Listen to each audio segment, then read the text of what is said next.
what do you make of all this, and what would you expect to see? And if you were booking WWE, would you aim to bring CM Punk back in front of the hometown crowd in Chicago for Survivor Series? Would you hold him off for the Royal Rumble, or would you just take a pass? So much of that depends on Phil Brooks and where his head is at. I think, here's what I hope, and this is just in general, again, I don't know Phil Brooks personally, CM Punk. I don't know him. I've never had a syllable of conversation with him. I don't think I've ever laid eyes on him in person. Don't know what he's like. I'm not impressed at all with the way he handled himself professionally, and I've been very vocal about that, and I think justifiably so. All that being said, here's a guy who has created a tremendous amount of equity for himself. Yes. His time in WWE, the way he left, the fact that he kept himself pretty clean in terms of what he's done with his character. Having left WWE, still had that equity, maintained that equity, maybe even built upon it with the mystique over time. Shit the bed in AEW, but he's still got great equity. And there's potential there.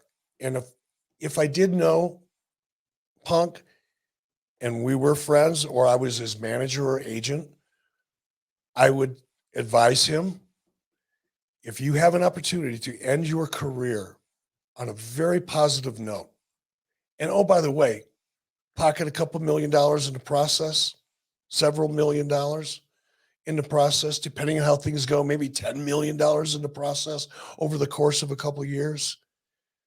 But more importantly, leave the industry with a great taste in your mouth and a great taste in the fans' mouth.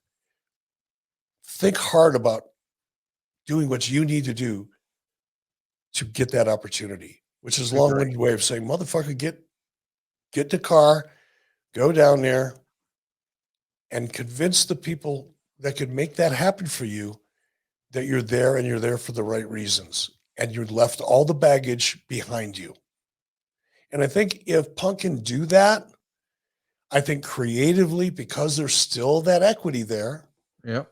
and there's a tremendous amount of backstory potential and some great talent to work with, if he can overcome some of the other issues, which I think can be, I'm living proof it can be done in WWE.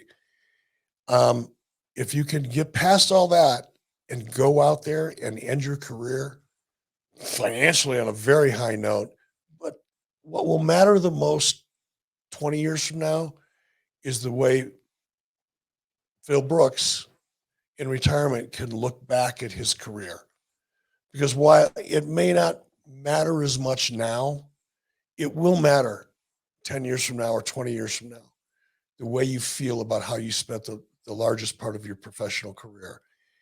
And it's an opportunity to end it on a high note. Now, if I was Paul Levesque, again, not knowing the relationship and what happened in the past, none of that, just based a little bit of my own experience with WWE, not necessarily with Paul. But if you can get there and get comfortable, and they can get, WWE can get comfortable with him, fuck, why not? Do I think, CM Punk was positioned, we're going to build a company around him. WWE doesn't need CM Punk. They're doing really, really well without him. But I think, as you've heard me say so often, Conrad, creating momentum is really hard. Yeah. It is not easy. Maintaining it is even more difficult. Do I think that CM Punk, the character, could contribute to the ability to maintain momentum? I absolutely do. Do I think that he would be long-term, world champion? No, not necessary. That ship has sailed. But that doesn't mean there can't be a great ending in 2, 3, 4, 5 years of a great career that can be very financially beneficial and 20 years from now, something he'll be proud of.